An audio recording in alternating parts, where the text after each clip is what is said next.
Skip it up and that up.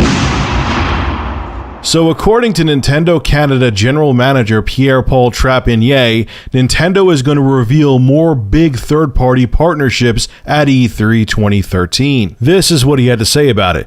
I would love for us to do more in Canada for sure. There are some second-party projects that were developed in Canada, like Luigi's Mansion Dark Moon, that launched last year, for example. It was developed here in Vancouver. We still have those great big third-party partners like Ubisoft who continue to invest in our platform. In the next few weeks at E3, you'll be hearing about more big third-party partnerships. He then goes on to talk about the indie games that are being developed for Nintendo's platform.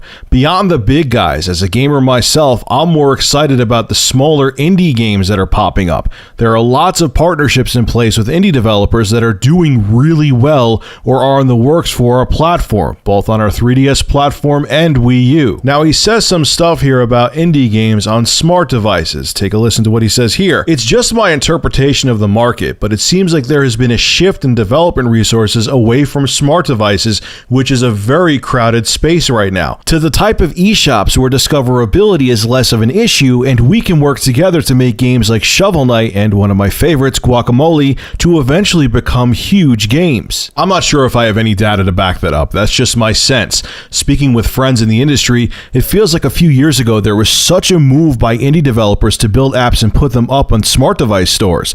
But I think now there's a sense that it's a really crowded space and discoverability is a challenge. Then again, we're about to jump into that world. Now, I know it's a little off subject, Trapinier talking about indie games and them being on smartphones and how they're better off being on consoles. But he does make a good point. It was so funny. A few days ago, I was just thinking that, like, damn, every time I go to goddamn Google Play, even with like the new games, you only see the most popular shit or the shit with the most financial backing. And you just see the same games pretty much over and over and over again. And there's plenty, because I've searched for them, of quality indie titles or smaller games out there that you can't find, or they get lost in the fray because, you know, Google Play, the Play Store, is so damn overcrowded. You know, and the same with iOS devices. It's the same thing. Everyone and their mother is trying to get rich off of making an app, so there's a billion different games on there, and a lot of them are good. There are quite a few good ones that you'll never see because they just don't move the numbers, and they get, you know, they go to the bottom of the list.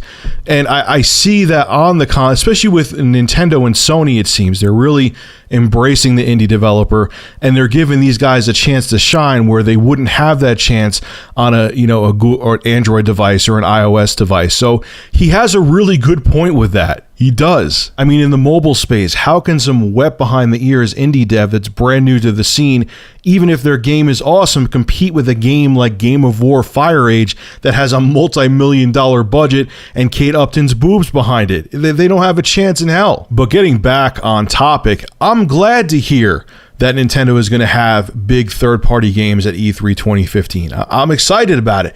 I've wanted them to do this for ages. I hope they actually come through and it's not a bunch of BS, but if they do and they announce some big third-party games for the Wii U and the new 3DS, that's awesome. I've wanted Nintendo to do this for ages. They did a half-assed attempt when the Wii U first came out, and I'm glad to see that they might be, we'll have to wait and see, actions speak louder than words, they might be possibly coming to their senses. Like I've said 8 billion times, Nintendo's first-party exclusives are the cream of the cream of the cream of the top, man. That they are first class. They have nothing to worry about there. But what hurts them is that they don't have the third-party support, because like I've always said, it's that delicate balance of both first-party and third-party games. And now if they've actually went and, you know, courted third-party developers and said to them, hey guys, bring some good games to us, they worked out some deals to get third-party games on the Wii U and the new 3DS, that's great. Thank you, Nintendo. You're listening, you're thinking, you're finally listening to what people want. So, hey, I'm excited to see that. You know, I'm going to be talking about E3 all week next week when there's all the different announcements.